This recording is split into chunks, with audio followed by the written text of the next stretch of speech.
ആപ്കി അദാലത്തിൽ film star നാനാ പാടേക്കറിന് മേലുള്ള അടുത്ത കുറ്റാരോപണം ഇദ്ദേഹം വിചിത്രമായ കാര്യങ്ങൾ ചെയ്യുന്നു എന്നുള്ളതാണ്. നാനാ, ഇത് സത്യമാണോ? ചില സമയങ്ങളിൽ താങ്കൾ ഫിലിം സെറ്റുകളിൽ ചുമരിനോടൊക്കെ സംസാരിക്കുന്നു. അതായത് റിഹേഴ്സലിന് ആക്ടർ വന്നില്ലെങ്കിൽ ചുമര് കണ്ടല്ലേ നമ്മൾ സംസാരിക്കേണ്ട, അവരായിട്ട് അസ്യൂം ചെയ്തൊക്കെ. എന്റെ ശീലമാണത്. ചിലർ പറയുന്നത് എന്താണെന്ന് വെച്ചാൽ താങ്കൾ ഒരു ഫാൻ കാണുകയാണെങ്കിൽ അതിനോട് പോലും സംസാരിക്കുന്നു. ഞാനൊരു ആക്ടറാണ്, എനിക്ക് ഫാൻസ് ഇല്ലെങ്കിൽ എനിക്ക് എങ്ങനെ?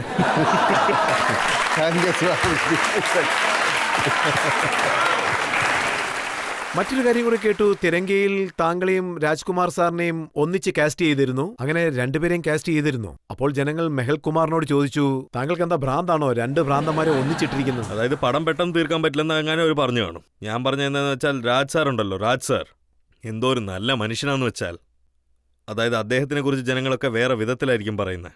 പക്ഷെ അദ്ദേഹം എത്ര നല്ല മനുഷ്യനെന്ന് വെച്ചാൽ അത്ര അടിപൊളി മനുഷ്യനാണ്. ഇത് കേട്ടാൽ നിങ്ങൾ വളരെ ആശ്ചര്യപ്പെട്ടു. വീട്ടിൽ നിന്ന് ഒരു സ്വീറ്റ് ബോക്സ് ഒക്കെ എടുത്തോണ്ട് വരുന്നത്, പഴയ ചോറ്റുപാത്രമൊക്കെ എടുത്തോണ്ട് പോകില്ലേ? നാനാ, ഇങ്ങോട്ട് വാ. അവിടെ ഇരുത്തിയിട്ട് കുഞ്ഞു പിള്ളേർക്ക് എങ്ങനെ കൊടുക്കുമോ അതുപോലെ എടുത്തു കൊടുത്തോണ്ടിരിക്കും. അദ്ദേഹം വളരെ വ്യത്യസ്തമായ ഒരു മനുഷ്യനാണ്. പുറത്ത് വേറെ രീതിക്കും അകത്ത് വേറെ രീതിക്കും ഉള്ളൊരു വ്യത്യസ്തമായ മനുഷ്യനാണ് അദ്ദേഹം. Very nice human being. അതുപോലെ ഒരു സമയത്ത് താങ്കൾ ഡാൻസും ചെയ്തിരുന്നു, വളരെ വിചിത്രമായ ഡാൻസ്.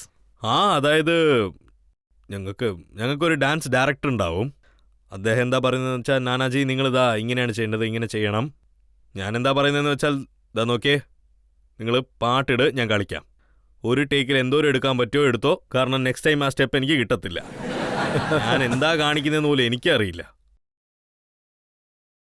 പക്ഷെ ഞാൻ കേട്ടത് താങ്കളുടെ മകൻ വളരെ നല്ലൊരു ഡാൻസർ. വളരെ നന്നായിട്ട് കളിക്കും മൽഹാർ, വളരെ നന്നായിട്ട് ഡാൻസ് കളിക്കും അവൻ. സൂപ്പർ ഡാൻസറാണ്. എന്തെങ്കിലും മകന്റെ അടുത്ത് വല്ല സ്റ്റെപ്പുകളും പഠിച്ചിരുന്നോ? അവൻ വളരെ വെയിറ്റ് ആയ ഒരു പയ്യൻ. ആ വെയിറ്റ് ആയ പയ്യൻ എൻ്റെ കാലി വീണ എന്താവുന്നൊന്ന് ആലോചിച്ച് നോക്കെ. അവനിപ്പം നല്ലപോലെ വെയിറ്റുമായി. അവൻ വളരെ നല്ല പയ്യനാണ്. ഫ്യൂച്ചറിൽ അവൻ ഒരുപാട് ഫിലിംസ് ചെയ്യുന്നതാണ് ഞാൻ ആലോചിക്കുന്നത്. നോക്കാം. വളരെ സന്തോഷമായിട്ടിരിക്കട്ടെ. താങ്കൾ അദ്ദേഹത്തിനോട് ഫിലിമിനെ കുറിച്ച് വല്ല ഡിസ്കസ് ചെയ്യും? ഒരുപാട്.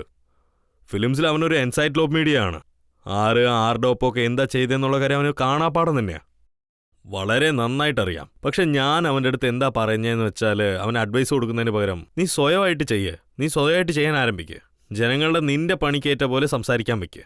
അതായത് നമ്മളിവിടെ ഇരുന്നുകൊണ്ട് ഇത് കറക്റ്റാണ് ഇത് തെറ്റാണെന്ന് പറയിപ്പിക്കുന്നതൊക്കെ വളരെ എളുപ്പമുള്ള ഒരു കാര്യമാണ്. നമ്മൾ തന്നെ ചെയ്താലേ ഏതാണ് ശരി ഏതാണ് തെറ്റെന്ന് അറിയത്തുള്ളൂ.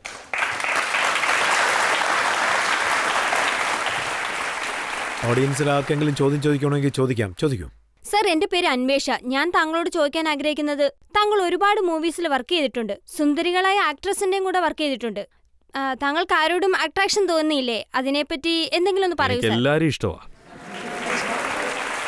അങ്ങനെയില്ലെങ്കിൽ പർട്ടിക്കുലർ ആയിട്ട് അവരെന്താ ചോദിക്കുന്നത് വെച്ചാൽ, താങ്കൾക്ക് ഒരു ഹീറോയിനോട് ഒരു അട്രാക്ഷനും തോന്നിയില്ലയോ? ഞാൻ എല്ലാവരിലും അട്രാക്ട് ആയതാണ്, അതുകൊണ്ടാണ് അവരുടെ അടുത്ത് പറഞ്ഞത്. പറയൂ സർ. ആരോടെങ്കിലും കുറച്ച് കൂടുതൽ അട്രാക്ഷൻ തോന്നിയിരുന്നു? അല്ലല്ല, എല്ലാവരുടെ ഒപ്പം അധികം തന്നെ ആയത്. കുറച്ചൊന്നുമല്ല.